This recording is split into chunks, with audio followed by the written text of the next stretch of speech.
I was 9 years old. I was in my fourth grade class. My teacher's name was Mrs. Bombera. And it was just the start to the morning where normal day at school. It was a beautiful day. I mean, the sun was out. It was picturesque. I was a player with the Jets at this time. One of the craziest moments of my life, because I actually happened to be at the facility, which was in Long Island, New York. It's something that I'll never forget, especially being up there because it hit us more than anybody else because it was on our turf. 4 aircraft hijacked, 1 hit a World Trade Center tower, and then another, and then the World Trade Center towers collapsed. Another hijacked plane hit the Pentagon in Washington, and then yet another hijacked commercial aircraft went down in Pennsylvania. So we lived in Queens, New York, born and raised. My teacher's like, Dean, you gotta go. Your parents are here to get you. My stepdad and my mom were working at the same precinct at that time. My stepdad tells me something has happened at work, in Manhattan, and me and your mom have to attend to what's going on. Like the whole city is, something's wrong. We played Monday Night Football against the Denver Broncos. That was our season opener. We had just landed at Newark Airport, probably around like 6-something, headed back to the facility. And from there, I stayed right in Secaucus, which was right across the river. And when everything happened, I was actually getting treatment at the facility. I turned the TV to the regular channel, news channel, and the first plane had already went into the building. See, the second one hit.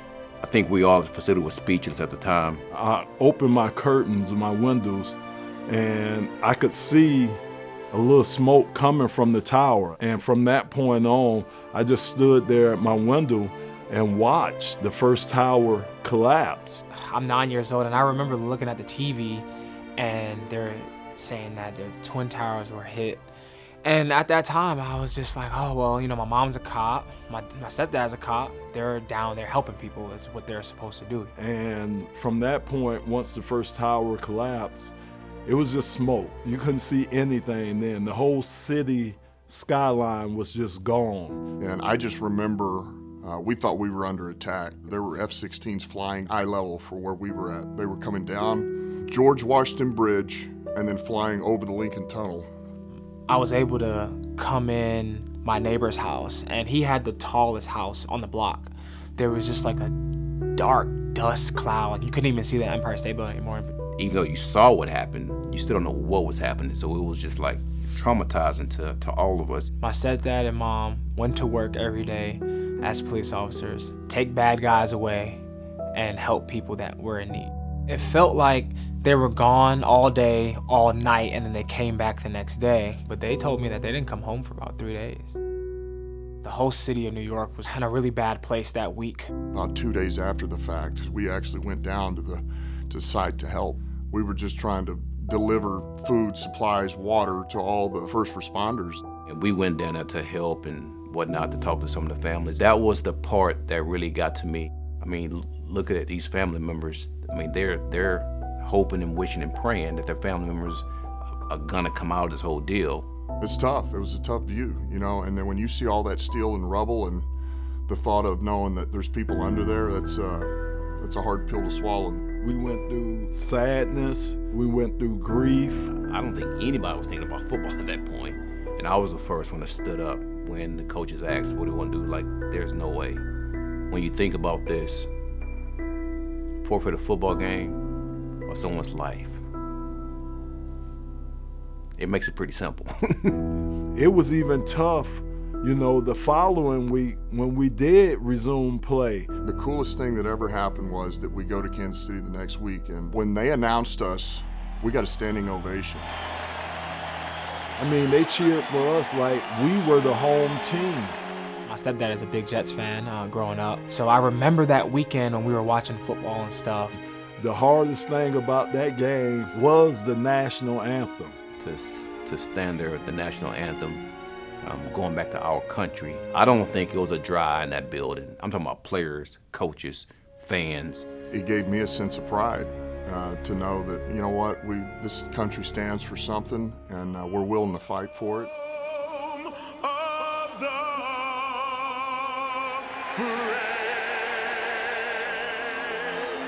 For me, I didn't lose a family member. I was thankful for that, but I was sad for others. I have a lot of family that this day affects. My aunt, and she was also actually a part of the cleanup crew. I also have an uncle who was a firefighter.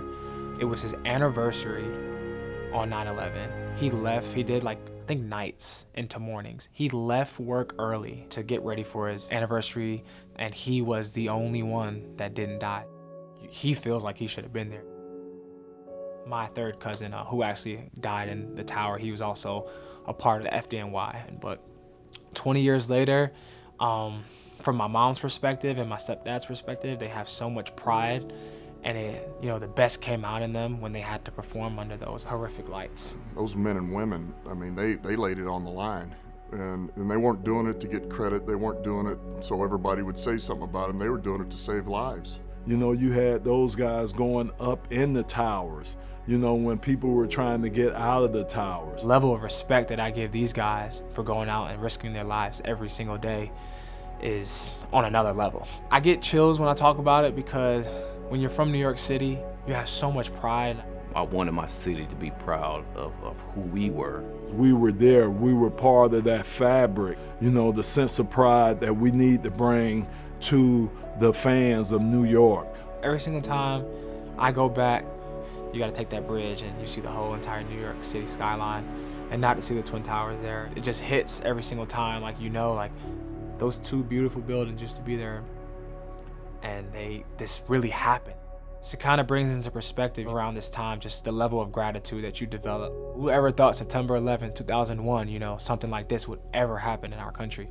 It's just the number of lives we lost. It was just devastating. A lot of people lost loved ones, family members, close friends, things of that nature, and so it really put everything in perspective. Being born in New York City, raised, being there during that time, just kind of hits a little bit different when something that's catastrophic that happened to our city, happens.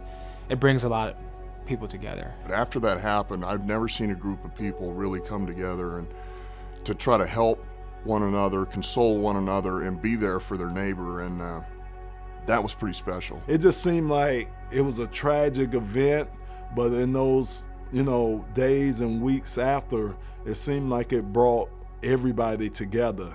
Everyone came together for one common cause, to say this was not right. The world at that time was so vulnerable, and everyone found a way, to get together. It was no black, it was no white, it was just American.